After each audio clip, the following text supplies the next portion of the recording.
Welcome, everyone, to today's program, Assessing Russian Policy in the 21st Century. For those of you who don't know me, I'm Susan Elliott, and I'm President and CEO of the National Committee on American Foreign Policy. And it's the National Committee who is hosting today's discussion, and we're very delighted to have all of you in the audience to listen in on what I know is going to be a fantastic discussion among our distinguished panelists. As everyone knows, tensions are at an all-time high in Eastern Europe and beyond as Russian forces gather along the Ukrainian border, while NATO allies reinforce their own positions in the region. And as the international community attempts to avoid war, I think the thing we want to discuss today is, how can the US and our other allies, partners, and friends rely on diplomacy to resolve this situation? And what is Russia's ultimate strategy in the 21st century? And how can we try to understand that and move forward? So we've gathered an outstanding group of experts today to discuss these questions and the current state of affairs, which, as you all know, seems to be changing moment by moment if you watch US media reports. We have lots to discuss, and we only have an hour. So I'm not going to say much more, but I want to begin by introducing the moderator of today's discussion, Thomas Graham. For those NCAFP members who know Tom, he's no stranger. He's a distinguished fellow at the Council of Foreign Relations. He's an expert in US-Russia relations, and he's a Russian foreign policy and global affairs expert. He also has government experience, having been a career foreign service officer and senior director for Russia at the National Security Council. And as I said, Tom, we're very pleased that you've agreed to moderate today's discussion, because Tom has been a long and strong supporter of the work of the National Committee on American Foreign Policy. I'll let Tom introduce the panelists, but I just want to remind everyone who's watching today, today's program is on the record. We're recording it, and if you need to drop off or if you know someone who missed it, we will be posting it on the NCAFP YouTube channel after the event. We also will take questions and answers from the participants, and you can submit those by going to the bottom of your screen and going into the Q&A function. And we will, at some point, Tom will begin to take questions, and we'll answer as many as we can, time permitting. So I want to thank all of you again for supporting the National Committee on American Foreign Policy and participating in today's discussion. So Tom, I'll turn the panel over to you now. Thank you very much, Susan, for that introduction. If you're sitting in Washington, Brussels, or any European capital, there are 5 questions that you're probably asking at this point. The first is, and the obvious one is, what is Russia trying to do? What is it trying to achieve through its actions over the past several months? The second question that you should be asking is, what resources can Russia bring to the table to advance its goals?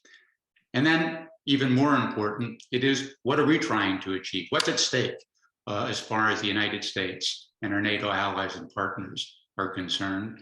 And what can we bring to the table in order to advance our interests and prevent Russia from achieving its own?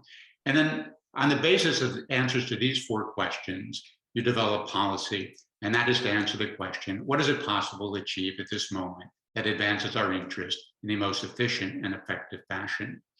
Now, to answer these questions and others, we do have a distinguished panelist here, and let me introduce them very briefly. We have Dr. Pavel Baev, a non-resident senior fellow at the Center on the United States and Europe at Brookings, and a research professor at the Peace Research Institute in Oslo. He specializes in Russian military reform, Russia's conflict management in the Caucasus and Central Asia, and energy interests in Russia's foreign and security policies, as well as Russia's relations with Europe and NATO.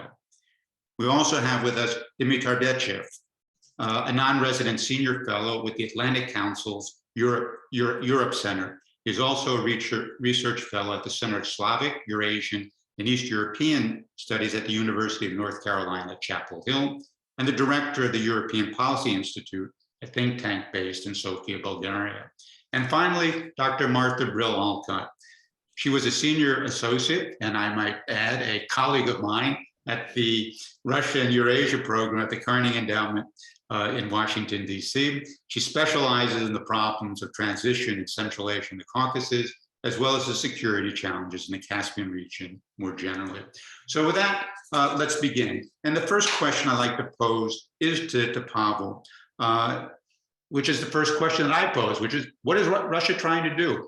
What is it trying to achieve in Europe in the next several weeks or months? Yes, it is a difficult question, in fact.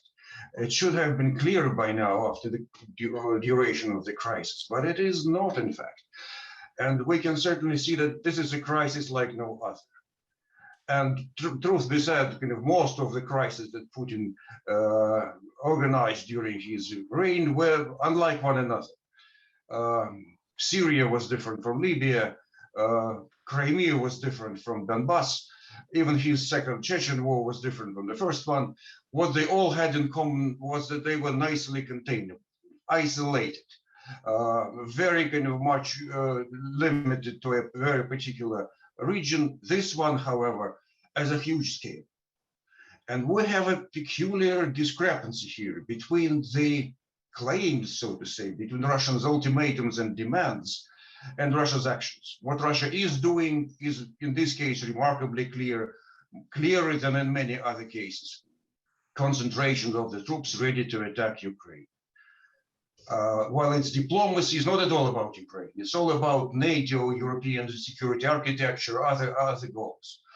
And we see that Russia is not really trying to apply its military instruments against NATO. Nothing is happening in the Baltic theater. Very little in the Arctic, nothing, in fact, vis-a-vis Turkey. So all material assets are deployed against Ukraine, while diplomacy is on a different plateau. And here we have kind of why the question is so difficult. What it's really about? Is it about Ukraine? Is it about Russia in a general sense of insecurity?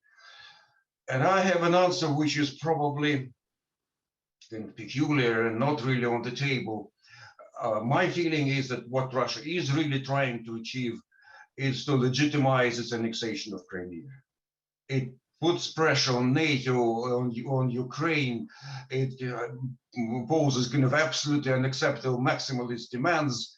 With that in mind, I think for Putin, Crimea is really something which is of crucial importance, and the annexation, which remains business incomplete, I think that's where he wants to achieve the real result.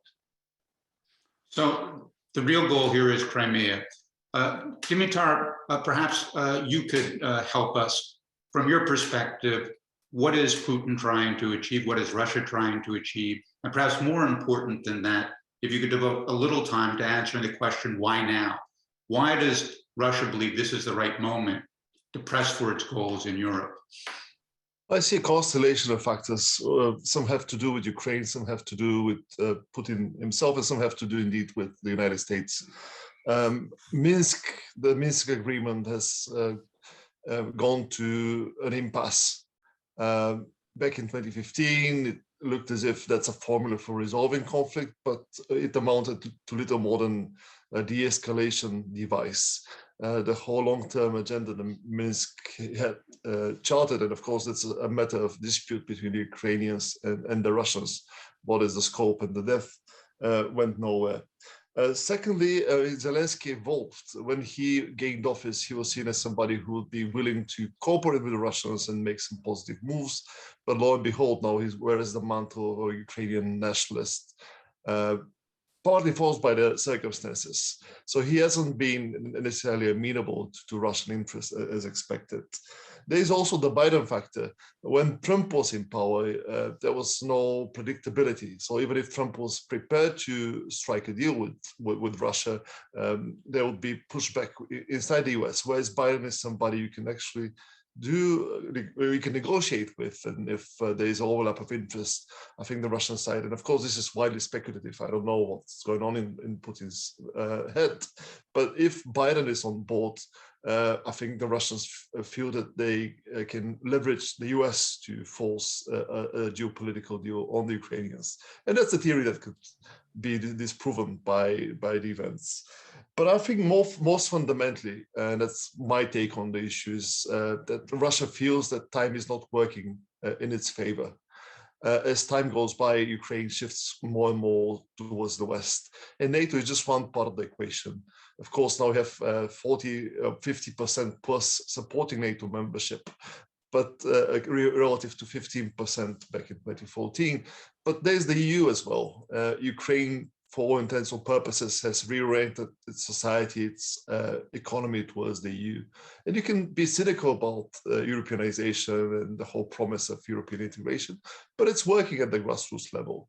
If tomorrow Ukraine will be even more integrated and Russia is losing momentum, in fact, the use of military force is a signal of weakness because it's a blunt weapon. Russia was in a much more comfortable position in the 2000s where you could bring to bear lots of political instruments and look, I mean, who is fighting for Russia's cause in domestic politics in Ukraine. All the Russian voters and Russophile voters are gone. Crimea is gone, a big electoral bloc. So better do it now than in the future, especially if Putin, and that's a big if Putin is preparing to withdraw from the presidency. I mean, he might as well stay, but who knows? He might decide to hang the towel and then pass it on to somebody else. And in that case, whether it's Crimea or Ukraine, if he secures some concessions, that will be basically what his legacy will be about. So from your viewpoint, Putin's running out of time and he needs to press ahead on Ukraine as quickly as possible. But you know, we also know that Ukraine may be the most visible problem that Russia has in the former Soviet space at this point. But over the past couple of years, we've also seen challenges raised elsewhere. Belarus, for example, the popular uprising after the rigged presidential election in 2020. We saw a war break out in the Caucasus between Azerbaijan and Armenia, unexpected at that time, which also challenged Russia in some way. We had the election in Moldova in 2021, where a pro-European candidate won the presidency. And most recently, of course, we had the unrest in Kazakhstan. So the question I have for you, Martha, is when you look at this and you look at this from the perspective of Moscow, do you believe that Moscow has strengthened itself over the past couple of years, or is it really in a weaker position within the former Soviet space? And would that be impacting to some extent on the way Russia is thinking about the current problems? Thank you. I think it's a really good question and a really hard one to answer. I would say that what has happened in the past few years is that Russia has acquired responsibilities that it may not have wanted, and responsibilities which have potentially uncertain demands going forward for Russia. And in that regard, I'd kind of like to spend a minute or so talking about what happened in Kazakhstan, because I think that while all attention is obviously on Ukraine, for those of us that do Central Asia, it's impossible not to be, at this point in time, following kind of on a daily basis what happened in Kazakhstan, which was really a near revolution created by what the government has termed were terrorists, but really seemed to have been internal opposition in part from the first president's family. And what Russia was able to do was come in part as a guarantor of Tokayev, the current president's presidency. And they appear to be supporting him in something which down the road could really cause problems in Russia itself. They seem to be supporting Tokayev in undoing the legacy of the first president of Kazakhstan, in really with Tokayev trying to at least make promises about democratic reform and redistribution of assets that were taken disproportionately by oligarchs in the ruling family. This notion, especially in Central Asia, of taking on the reputation of one of these quote unquote founding fathers has real long-term impact in other post-Soviet states. And Russia's decision both to support Tokayev and to call for sort of increased Kazakh-Russian relations and use the Collective Security Treaty Organization for the first time in a peacekeeping role are all efforts of Russia to put a positive spin on what down the road could be a destabilizing situation for Russia more generally in the region. So you see problems for Russia across the former Soviet space.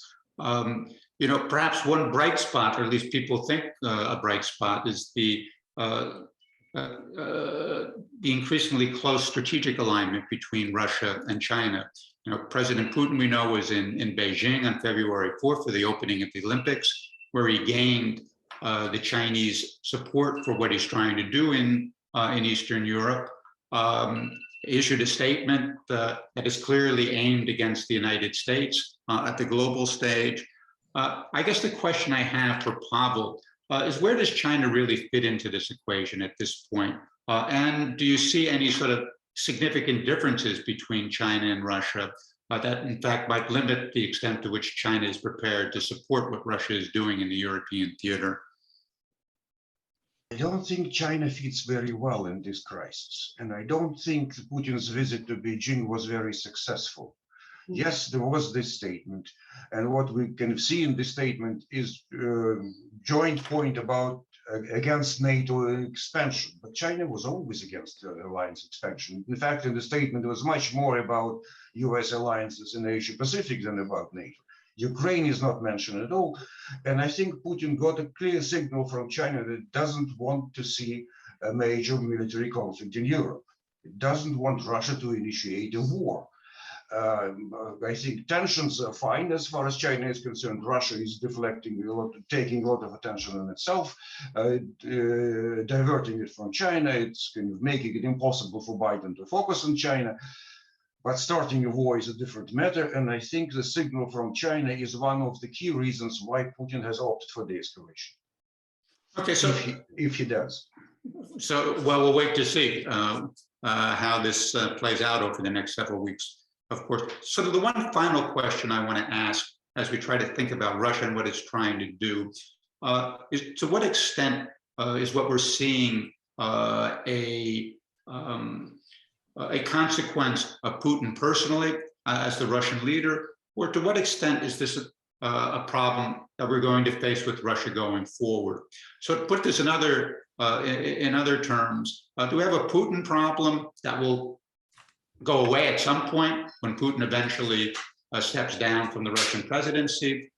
Or do we have a longer-term Russia challenge that is going to impact on European security architecture for decades into the future? Let me ask all three of you to take a sort of quick stab at that. And I'll start with you, Dimitar.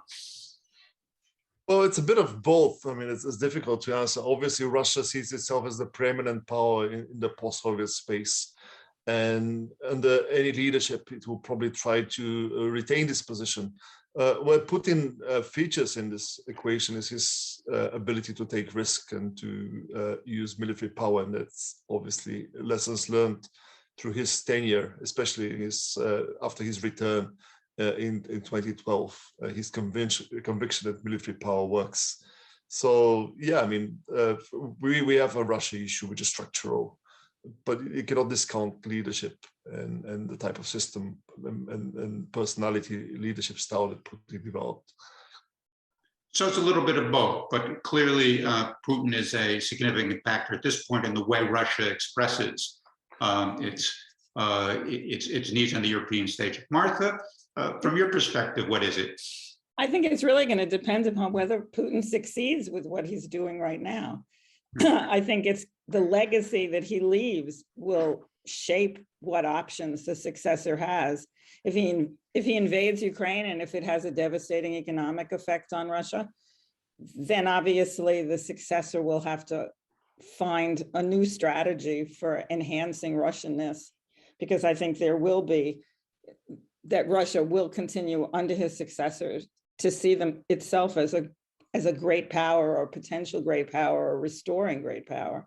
But I think it's really too early to know what he's going to leave his successors, a mess or a victory. And we don't know exactly when he'll leave it. So Pavel, from your perspective, Putin problem or a Russia problem or a little bit of both? I think the current spasm of the crisis is entirely Putin's achievement. It is his handmade deed, and nobody else is responsible for that. However, the crisis between Russia and Europe, between Russia and Ukraine, obviously has deeper roots, and it's about evolution or mutation of Putin's regime, which is more than Putin himself. It's the Putin's Russia, so to say, Putin's regime is becoming less and less compatible with Europe. It's becoming in deeper and deeper conflict with the West, and that's the basis of the current spasm, which again is entirely Putin's did. So I think all of you have sort of suggested that we have a problem that does go beyond Putin to how we deal with Russia in the European space. Let me start with you, Dimitar, and ask sort of the question that is being raised here in the United States of why should we care about this? If you look at some of particularly the conservative right-wing media in the United States, the question that they raise is, Ukraine, it's far away. We have a lot of domestic problems. We ought to be focused on domestic problems. Let the Europeans or let the Ukrainians and the Russians deal with this on their own. Sitting in Sofia, what's the answer or response to that as to why the West should care about what's happening in and around Ukraine right now? I might be the wrong person to ask because I obviously have a vested interest that the US should care. I cannot be but I think it's about status. I mean, if Russia gets away with it, I think it will puncture the whole idea of American leadership. Even if you are the hardest of the heart of all those offshore balancers who have this idea that America needs to focus at home or focus on China, clearly the reputational but also material losses for America from this crisis will be extensive. So I cannot just write it off and say I don't care. Also, I mean, the whole relationship with Europe will be put at stake, because at the end of the day, the conclusion in Paris, but also I suspect other capitals, will be that America is not reliable. So therefore, there'll be a version of what French call strategic autonomy, which won't be compatible with the way Americans see it. And next time China will be on the table, Macron or somebody else will say, okay, you know what, we are neutral in this fight and let you deal with it because that's not European interest. Let me follow up on that, since you are sitting in Europe at this point. Is there some concern that if the United States were not in a lead role at this point, that there's certain European leaders that would find an accommodation with Russia, with Putin at this point, that would be detrimental to the long-term security of Europe and to the freedom and prosperity of many European states? I think that it's the elite level perception, and it's basically lessons learned from the Trump presidency, that at the end of the day, 100,000 voters in Michigan and Wisconsin can just tip American foreign policy in a very different direction. So if you want to have a more credible relationship, you have to invest in your capacity. Of course, there's a lot of lip servicing there because it's easy to say, but I don't think Europeans are investing into military capacity, into integrating this European pillar. But I think at the elite level, this is certainly something that they've absorbed as a takeaway from those 4 years with Trump in the White House. Okay, let me turn to you, Mark, then, and sort of the other part of the equation here. I mean, Dimitar pointed to China. Again, there's an argument being made in the United States that we shouldn't be devoting so much attention to what's happening in Crimea. China is the real long-term strategic challenge. That's where we should be devoting our energy, our attention, our resources, and therefore, either we should tone down our engagement in Europe, or we should find a way to accommodate Russia and its concerns on NATO expansion, for example, so that we can turn away from Europe and deal with Asia. What's your perspective on that? Is that a good argument, or do we need to think about this in a different way? I don't think it's a good argument. And having just had voters in Michigan pointed out as I sit here in Michigan, I have to say that the context of what's happening in Ukraine, I think, has to come back to a concern about American values and not simply a question of how others view America internationally. That for me, this issue and how I hear it in sort of more local US discussion is a question of, can we allow borders of countries to be unilaterally changed? And I think for the US, as we go through our own crisis of democracy, this becomes a fundamental issue. It will become a defining issue for the Biden presidency in a way that I don't think Chinese policy towards China will become in the next year or so. So let me turn to you, Pavel, and sort of follow on this set of questions. And the question I have for you is, given all that we've discussed up to this point, what should the West be trying to achieve? What are the goals that we should be focused on as we deal with this crisis? And then sort of the second part of this is, so much attention is focused on what's happening in and around Ukraine right now.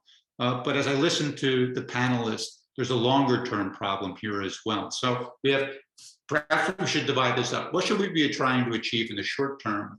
But what should we be trying to achieve, let's say, over the next 2-5 years and beyond? Yes, it is two parts of the same question, actually. On the present day situation, it's clear that the West needs to continue to discharge this crisis.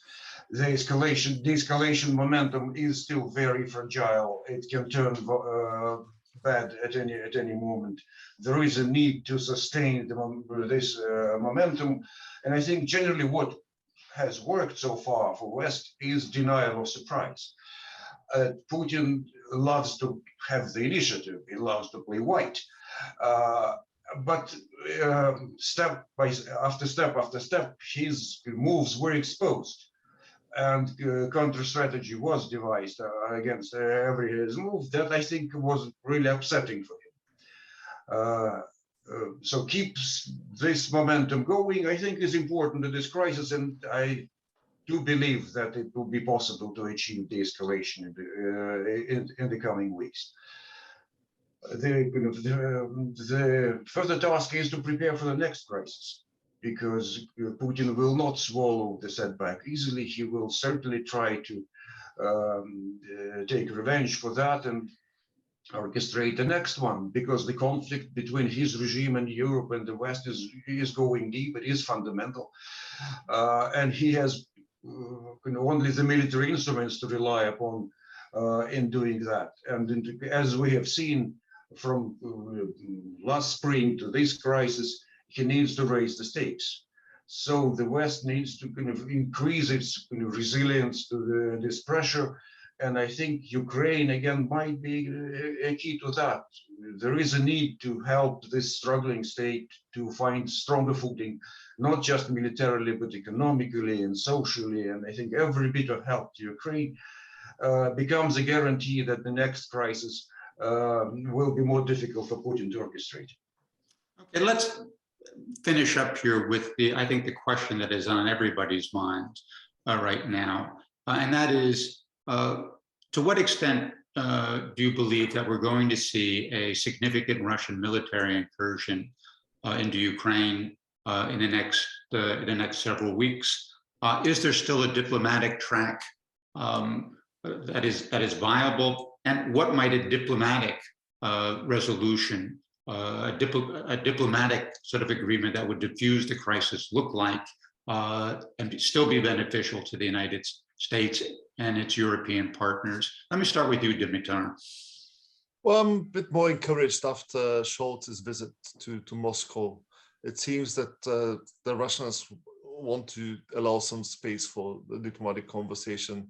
And of course, there's this game of smoke and mirrors, because everyone knows that Ukraine won't be joining NATO.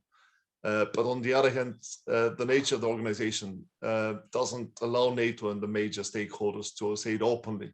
But Putin is basically teasing the Germans, and Scholz came very close to saying it openly, and he found a clever formula. So maybe that will be one area to come up with something that is sufficiently good for Putin to save face, but also won't betray Western values, in the sense that you're not shutting the door to the Ukrainians. What Pavel said about Crimea might also be something, because I think the thinking, and at least in Europe, is that Crimea is gone. The main set of sanctions are linked to the Donbass.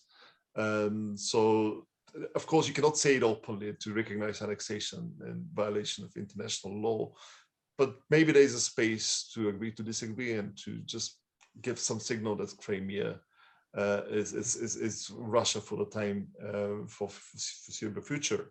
That won't be easy to flesh out in diplomatic discourse, but I don't know. I mean, that's another thing. And then you have a lot of military technical confidence building type of measures that might be on the table, and these are probably that's the easiest piece to arrange between US and Russia.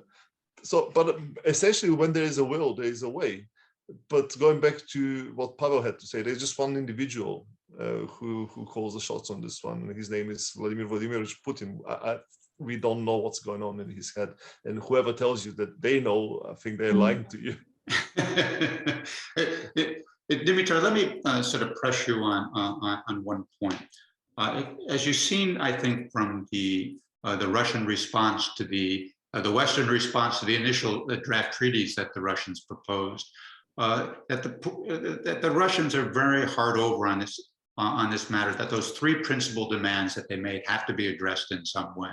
That is, no further NATO expansion eastward, no deployment of certain types of offensive weapon systems in Eastern Europe that can strike Russian territory, and the withdrawal of NATO forces back to the line where they were in 1997.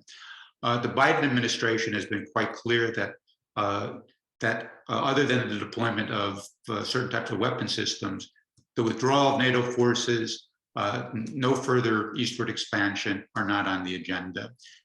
Is it possible to put those on the agenda in some way and still defend American and European principles and interests? You seem to be suggesting that there might be some clever diplomatic formula, but can this be said publicly, and can one expect after that to still retain the support, the unity of the NATO alliance, and the public support that's necessary to push through what would be a significant, at least rhetorical change in the West's position? I think number one and number three are very different, because NATO, I think there's a overarching unspoken assumption that it won't enlarge into the post-Soviet space. I mean, after the war in Georgia, that's very much a foregone conclusion. I'm a bit skeptical about number three, the withdrawal of forces. I mean, as long as Crimea is under occupation, you have war in Ukraine, and you have Putin prone to employ brinkmanship. How do you convince the Estonians, the Poles, the Latvians that they have to just scale back? And it's not just 97, but also all the subsequent decisions. And you have the Warsaw Summit in 2015, all this forward presence elements. I don't see it happening, even in the best of world. Even if you had the most pro-Russian leader in the White House, simply it's a fanciful scenario, and probably Russians know it.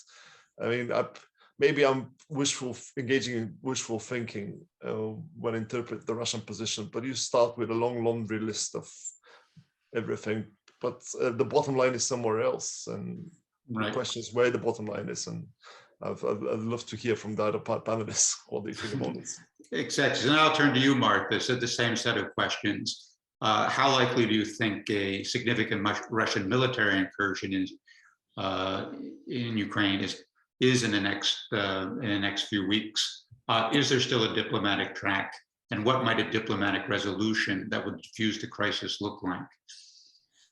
I have trouble imagining a diplomatic resolution that would diffuse the the crisis fully, given the points that have been made about how little wiggle room there is on particularly the issue of deployment of NATO forces. And I think the US commitment to the NATO membership from that last tranche of members is really strong. And that leaves the question of what can Putin do that would be a little military incursion, something to save face. And I think about, today's news that there was larger than usual, but still not dramatic shooting in Luhansk around the border area.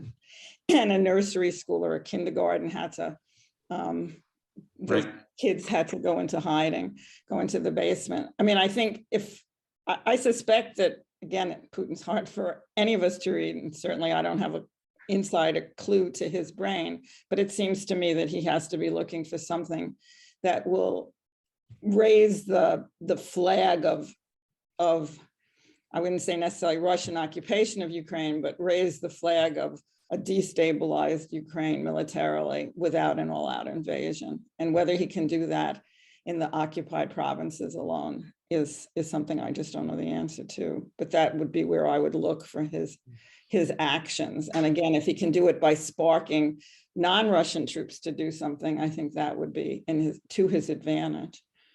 So you expect some sort of military action, and you don't see a diplomatic off-ramp for this crisis, if I understand you correctly. Yeah, no, I see some sort of military action that's short of Russian troops crossing the Ukrainian border, if he can arrange that, if he can have the irregulars that are already there do something that further destabilizes the situation. I would see that as him viewing it as preferable, but I don't see a diplomatic outcome as sufficient to give Putin enough.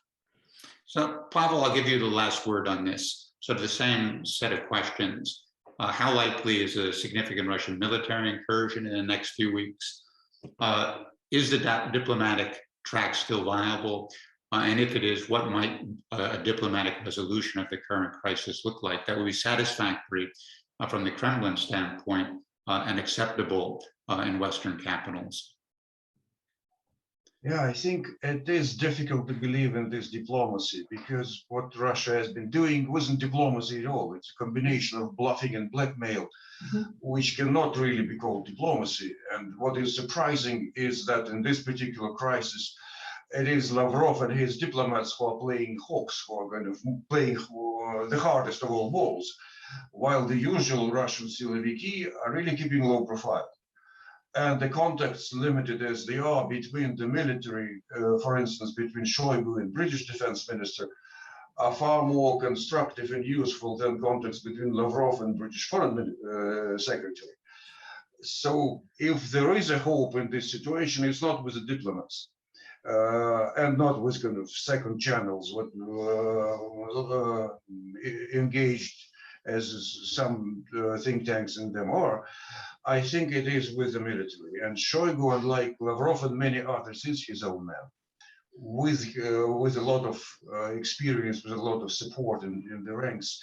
So I think he might be an important key to this, to discharging this crisis. And honestly, I still cannot believe that Russia would risk a military action in this situation. The element of surprise is gone. The expectations are kind of for that are really so high that doing it now, would be really stupid. We'll achieve nothing. We will not save face. We'll go with a lot of unnecessary risks. So I hope we will see a real de-escalation in the coming weeks. And after a few weeks, it will be somehow very difficult to bring the tensions further up. Spring has its own problems for the military, and Russia will need to go to the spring draft, which means that the better trained soldiers are going home, raw recruits are coming in. You cannot really start a war with this sort of troops. So I think if in the next couple of weeks tensions will de-escalate, we are safe until summer, so to say. And then quite probably we will see another spasm of the crisis. Okay, but no diplomatic resolution to the problem as far as you see. So sort of these sine curves of increased tension and then a lessening of tension, but then it increases again sometime later on. Yes. If I understand you. I don't think there is any way to satisfy either kind of Russian key demands or the hidden agenda with the recognition of their annexation of Crimea. I think it's important to keep Putin somehow engaged in a dialogue, give him possibilities for backpedaling. His behavior is really odd in this crisis and in this pandemic overall. It's one thing to have a long table between him and, I don't know, Macron and Scholz. It's a different story to have a long table between him and Lavrov and Shoigu. This is really odd. So I think he need to be kind of treated gently and not offended. But overall, I think diplomats, Russian diplomats, Lavrov and his team do not have any mandate for compromise. So I don't think on diplomatic track we're going to achieve anything. Okay, let's turn to the questions from the audience now. Remember, if you can pose them in the Q&A that's on your screen at this point. Let me start with the first question for Dimitar. And that is, we've seen so much of the diplomacy conducted very publicly. In a sense, negotiating positions have been released in public. The question is that this strikes me that this leads to a situation where it's very difficult for the two sides to back down. Do we need a confidential channel that can discuss some very sensitive issues in private and see whether there is a possibility to find private ground and once there's agreement, then it would be released in public, as opposed to trying to do this very difficult crisis in a public space? I think so, yeah. And what Pavel said about Shoigu and the British Defense Secretary going to Moscow is probably what gives us cues how to handle it. Because, I mean, first of all, the diplomats are not the decision makers. You have to invest into the Siloviki. Second, there is a track record of cooperation. If you think about the US military and the Russians in Syria, deconfliction, that's one channel that is working. Of course, it might not in this case because so much is, the stakes are so high and Putin has so much decision-making power. But I think at least this kind of mill-to-mill channel probably has some more mileage you can get out of. At least that's how I read the signs. Okay, a question here from Jeffrey Schaefer, a very simple one. And it is, what if Putin does invade? What do the United States and NATO do? What would be the ripple effects of a significant Russian military incursion into Ukraine? Perhaps let me start with you, Pavel. Yes, it is a hard question, and it's probably the question that the Biden administration have been struggling for months already. What can be done? And the main answer for that is to strengthen the Western unity, strengthen the Western solidarity, find a way to consolidate the position of, particularly with NATO and with allies and partners. If still that will not be enough, and if this kind of tactics of preemptive exposure, so to say, and you're right that diplomacy is very open, but it's primarily open on the Russian side. Russia is throwing its demands into the open. Russia is exposing the Western answers. Russia is, again, publishing its own answers to Western answers. So the exposure of diplomatic channels goes from Moscow. The exposure of military activity goes from the West. So there is a bit of this interesting discrepancy here. And I think that the question is, typically the invasion starts very limited. Not with a full-blown sort of from every direction.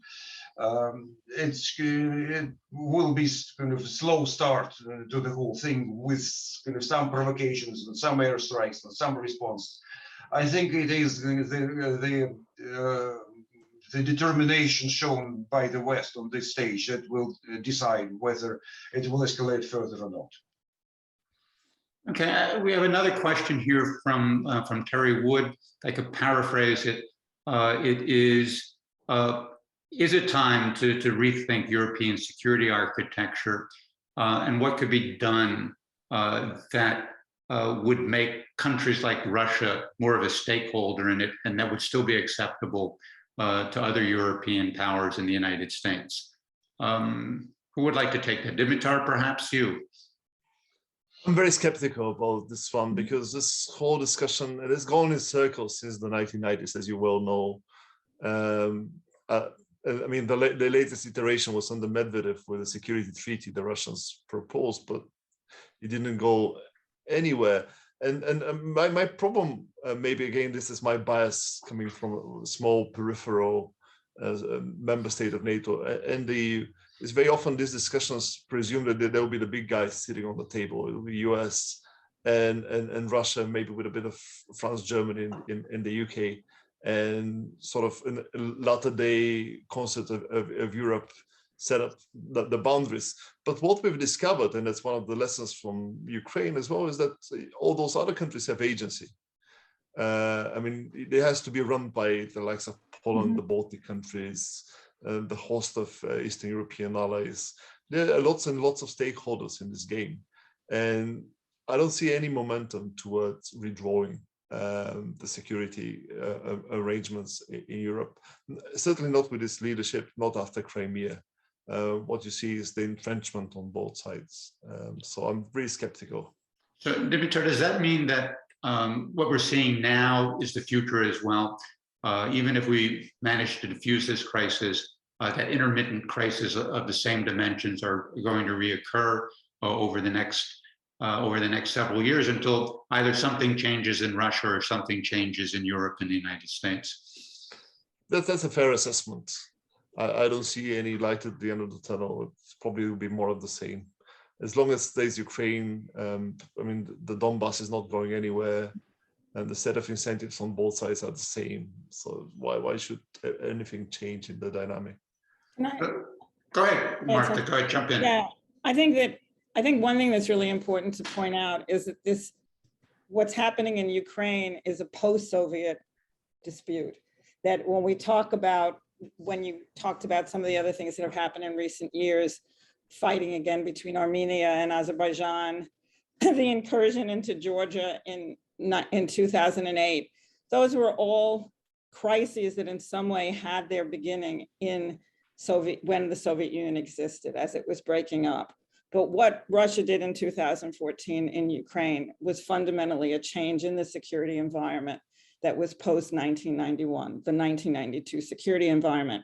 And so for me to see a European solution that gives Russia a place at the table, or a new security environment in Europe that gives Russia a place at the table to make demands on that post-1992 world, or that 1992 world and beyond, is really something that would be very, very dangerous. And so given the smaller stakeholders in Europe and the stakeholders in the former Soviet Union, I think that this would be potentially not simply a fix to European security, but changing and creating a wholly new security environment for Europe and for the US, and potentially one that would be completely unpredictable and potentially quite dangerous depending upon what Putin does in the rest of his period in office and whoever succeeds him. So we're sort of stuck with what we have at this point. A question from Susan Elliott, of all people. What about trust? I mean, what we've seen is a breakdown in trust between Russia and the West over the past several years. You know, Russia has its set of issues that it rolls out regularly when it argues that, you know, the West has treated it poorly. It's not only NATO expansion for the United States withdrawing from the ABM treaty, the INF treaty, and so forth. Is there any way that the two sides could restore some of that trust in the near future? Or is that simply not in the cards right now? Perhaps Pavel, I could ask you to take an initial stab at that. I think trust is not an abstract category. It's very much a personal thing. Can you believe this particular kind of leader to stick to his words? And I think Putin has now and time and again proven himself as a person who cannot be trusted, full stop. In every crisis, his behavior is such that every time the West takes his word for something real, it is punished. And in principle, certainly the notion of European security architecture is nice and beautiful one, but in the present situation, it's one of those abstractions which are kind of nice in terms of discourse, but really makes no sense. Aggressor states cannot demand security guarantees. Dictatorial aggressor states have no part in the European security architecture because there are a problem for that. They are a threat to this security architecture, and that's a plain fact of life. And I don't think there is any possibility of rebuilding trust with Putin. Maybe something about Shoigu, but again, he is a too experienced person to kind of position himself differently from Putin at this stage. He survived many long years in Moscow political environment, which has changed so many times.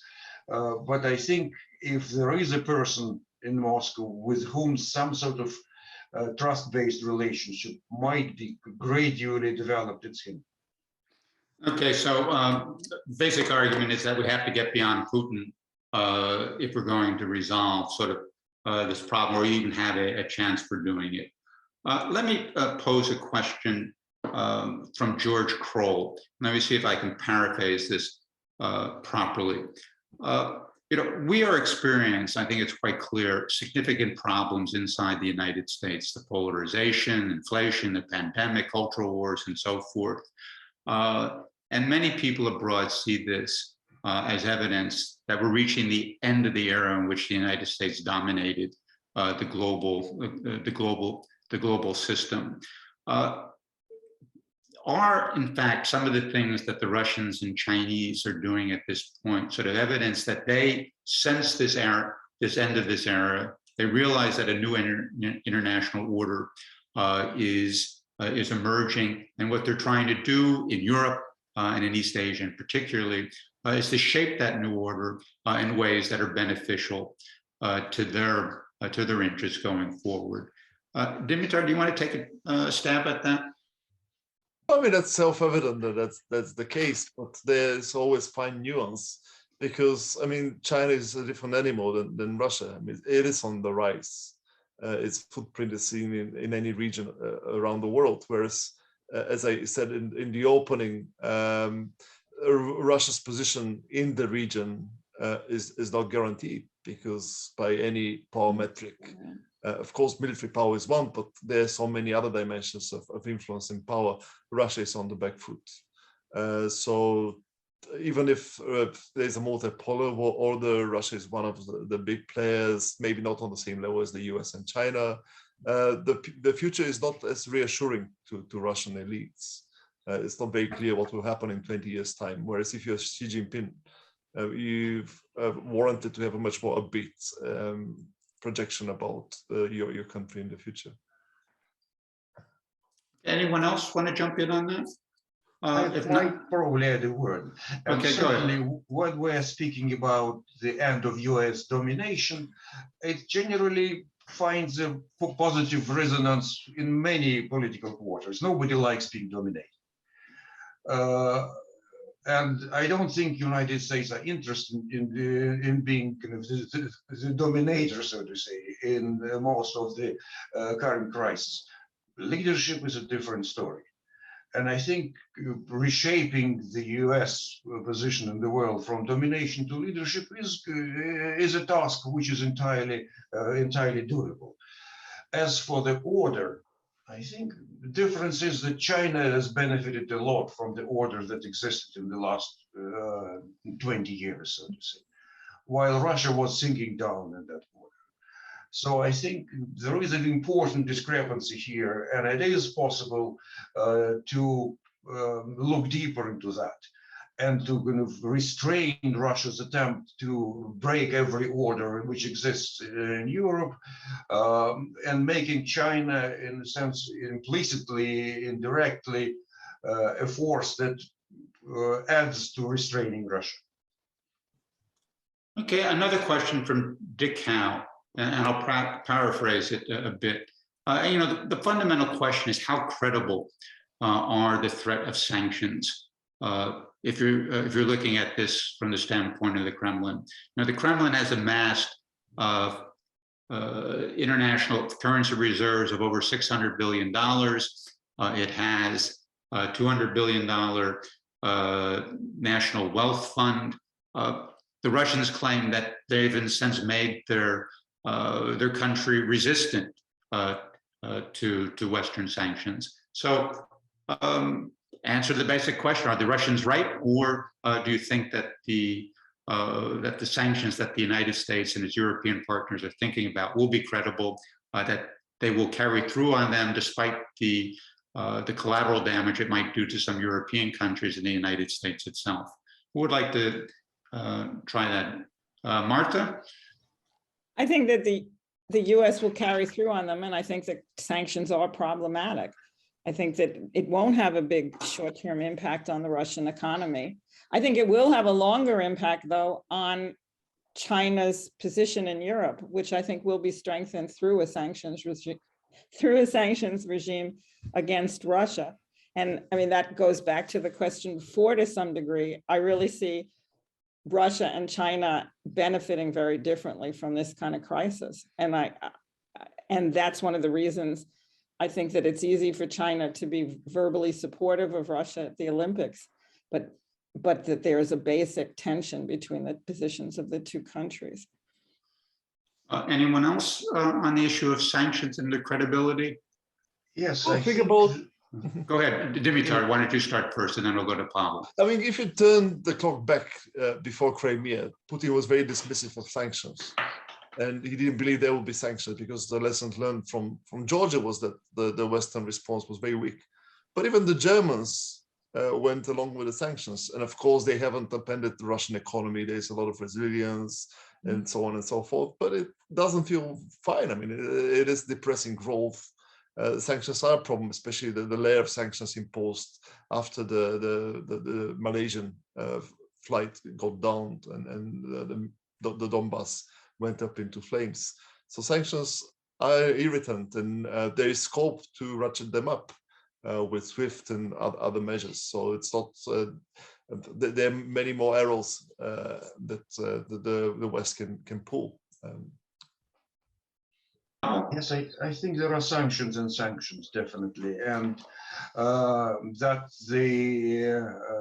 it remains a kind of a secret weapon, so to say. What is really in the next set of sanctions is probably more important than if this whole thing is already announced. And in some aspects, Russia has strengthened itself against sanctions, including by accumulating financial reserves. But it is dependent upon the West in so many ways. It is much more engaged with the West than the Soviet Union ever did. And I think targeting many sensitive points, and particularly targeting the export of Russian corruption, is something which needs to be exploited further. Not just kind of punishing Russia with cutting down its energy exports, which is difficult to achieve, but really targeting Russian corruption. And I think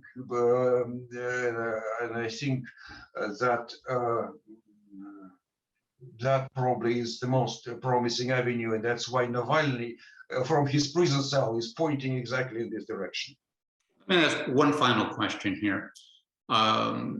If Putin has to back down, in part because of the threat of sanctions, in part because of the risk of a military incursion, does he pay a domestic political cost to this? What are the consequences of backing down for Putin? And I'll give you all three of you a chance to answer that. Let me start with you, Dimitar. Well, my good feeling is that the domestic consequences won't be that dramatic, and might be totally wrong about it. But sanctions might hurt domestically a lot, because again, the lesson from the previous episode of sanctions is that Russia was resilient because it could pass the cost of adjustment to the grassroots, to the rank and file, through kind of fiscal responsibility, through a very kind of restrictive monetary policy. I mean, to what extent, and that's a question, I don't have the answer, to what extent Russian society will be willing to bear the cost, given that the pie is getting smaller over time. And that's why we had Navalny in the first instance, because people were unhappy about their lifestyle and about the redistribution within Russia.